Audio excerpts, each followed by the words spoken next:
Commençons par une petite histoire drôle. Un ange descend un jour dans une grande yeshiva.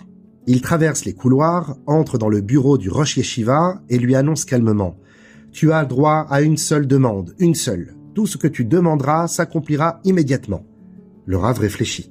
Ce n'est pas un homme ordinaire, il pourrait demander la richesse, la longévité et l'influence, mais non. Il lève les yeux et dit « Je demande une sagesse infinie. » L'ange acquiesce et la demande est accordée. Les élèves se pressent autour de leur Rav. Ils attendent, fébriles. Ils veulent entendre la première phrase de l'homme le plus sage du monde. Le Rav ouvre les yeux, il regarde autour de lui comme quelqu'un qui vient de se réveiller et dit simplement « Ah, quel dommage, j'aurais dû demander de l'argent. » Au fond, cette histoire drôle cache une question très sérieuse. La paracha de Bo est une paracha de lumière après une nuit interminable. Des générations d'esclavage, des cris étouffés, des corps brisés, des enfants arrachés. Et soudain, les portes de l'Égypte s'ouvrent. La liberté, la sortie. Mais juste avant de partir, Hachem demande à Moshe quelque chose de très étrange. Parle, je t'en prie, aux oreilles du peuple et qu'ils demandent à leurs voisins égyptiens des objets d'or et d'argent. Imaginez la scène. Un juif, esclave depuis toujours, qui s'approche de la maison de son maître, celui qui l'a frappé, celui qui l'a humilié, celui qui a peut-être tué son enfant. Il frappe à la porte et lui demande un cadeau. Pourquoi? Pourquoi Hachem veut-il ce moment-là, ce geste-là? Rashi rapporte la Gemara. 400 ans plus tôt, Akadosh Baruch Hu avait promis à Avram Avinu que sa descendance souffrira en Égypte, mais y sortira avec de grandes richesses. Alors, Hachem insiste pour qu'Avram ne puisse pas se plaindre en disant « La souffrance, c'est bel et bien réalisé, mais pas la richesse. » Voilà pourquoi Hachem demande explicitement que les Juifs repartent d'Égypte avec de grandes richesses. Mais cette explication dérange. Depuis quand Hachem aurait-il besoin de se justifier? Et surtout, une semaine plus tard, au bord de la mer, les Égyptiens se noient, leurs chars se disloquent et leurs trésors flottent sur l'eau. Rashi lui-même dit que le butin de la mer valait bien plus que celui récupéré en Égypte. Alors donc, où est le problème? Le rabbi révèle ici une profondeur bouleversante.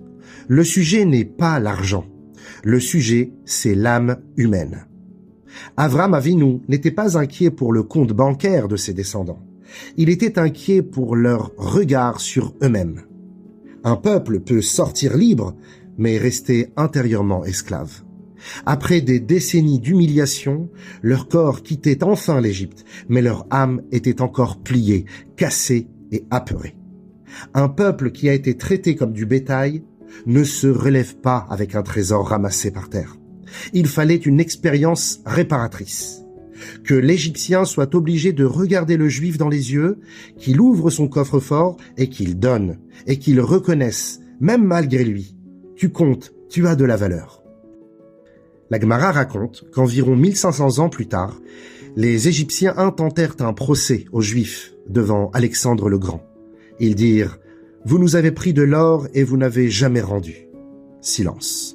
Les sages d'Israël sont déstabilisés. Et soudain, un homme simple se lève, non pas un orateur ou un grand prince, un juif ordinaire, Gvia ben Psissa, qui parle calmement en disant « Si vous vous basez sur la Torah pour nous attaquer, alors allons jusqu'au bout. Vous avez fait travailler 600 000 hommes de 20 à 60 ans pendant 430 ans, sans salaire. À vous de payer maintenant. » Les Égyptiens se lèvent et quittent la salle. Parce qu'ils comprennent une chose, ce n'était pas un vol, c'était un salaire. Et un salaire, ce n'est pas seulement de l'argent, c'est une reconnaissance. Aujourd'hui encore, on le sait, des gens quittent des postes prestigieux, très bien payés, parce qu'ils ne se sentent pas vus, parce qu'ils ne se sentent pas considérés. Un survivant de la Shoah a raconté que la vie d'un juif à l'époque valait moins que celle d'un chien. Un chien écrasé, on nettoyait la rue, mais un juif abattu, personne ne le regardait.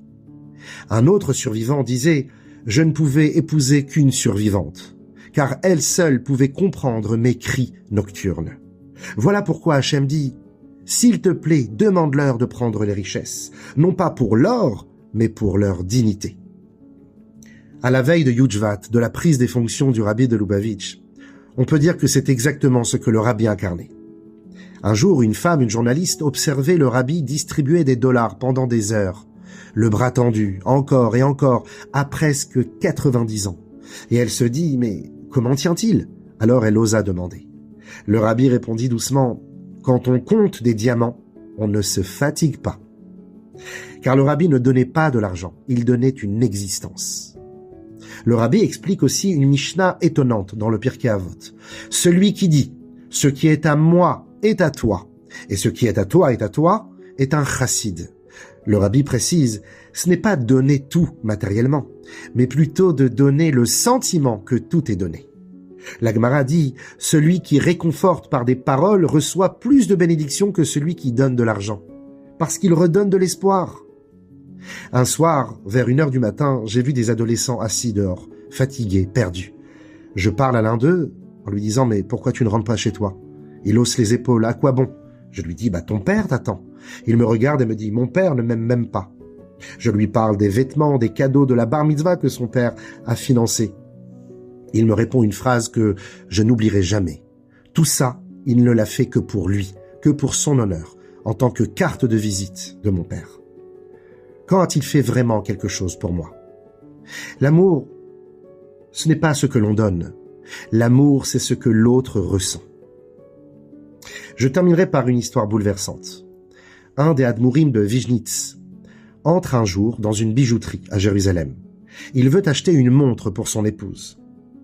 Le vendeur lui propose quelques modèles, mais il n'est pas convaincu. Alors il fait appel à l'épouse du vendeur qui se trouvait à l'arrière-boutique. « Madame, s'il vous plaît, en tant que femme, pouvez-vous me conseiller ?» Elle lui propose quelques modèles et là, il trouve son bonheur. Il la remercie chaleureusement et s'en va avec son gabaï. Son gabaï est choqué, « Rabbi, de un, nous n'avons pas cet argent, et de deux, je ne sais pas si votre femme a vraiment besoin d'une montre. » Le rabbi lui explique, « Tu sais, hier soir, en quittant la synagogue, je suis passé devant la bijouterie. Et j'ai entendu le bijoutier humilier sa femme. Tu ne sers à rien, tu es bonne à rien, pourquoi tu viens ici? Alors, aujourd'hui, je souhaitais lui rendre son honneur. » Donner de l'argent, c'est bien, mais apprenez plutôt à donner une valeur, à donner une dignité, à donner à une âme afin qu'elle se relève.